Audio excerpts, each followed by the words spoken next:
এজন মানুহক কিমান ভাল পালে এইদৰে তেখেতক শেষ বিদায় দিবৰ কাৰণে মানুহ হ'ব পাৰে। আপোনালোকে চাওক, আমি বেকগ্ৰাউণ্ডত দৃশ্য দেখাই আছোঁ জুবিন গাৰ্গৰ শেষ কৃতিত্ব কেনেকৈ সম্পূৰ্ণ কৰা হৈছে। জুবিন গাৰ্গক বিদায় দিবৰ কাৰণে অসমৰ সকলো প্ৰান্তৰ পৰা তেখেতক ভাল পোৱা অনুৰাগীসকল আহি কেনেকৈ ভিৰ কৰিছে। সঁচাকৈ ক'বলৈ ভাষা নাই।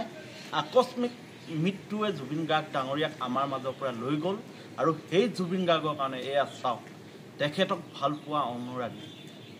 আজি এই দৃশ্য দেখি আমাৰ ক'বলৈ মন গৈছে জুবিন গাৰ্গ পৃথিৱীৰ আটাইতকৈ ওখ মানুহজন, যি জুবিন গাৰ্গে অসমৰ সকলো মানুহৰ হৃদয়ত বাসস্থান সাজিবলৈ সক্ষম হৈছে।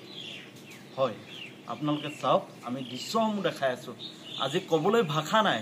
আমি ভাল পোৱা মানুহজন, যিজন মানুহৰ গান শুনি আমি ডাঙৰ হৈছিলোঁ, যিজন মানুহৰ শব্দই ৰজাঘৰীয়াক হিলাই দিব পাৰিছিল, যিজন মানুহ ডেম কেয়াৰ হৈ কথা ক'ব পাৰিছিল, যিজন মানুহে আমাৰ জাতীয় জীৱনত অজস্ৰ অৱদান দি থৈ গ'ল, যিজন মানুহ আমাৰ আৱেগ স্বাভিমান, সেই মানুহজনক আজি এইদৰে বিদায় দিয়া।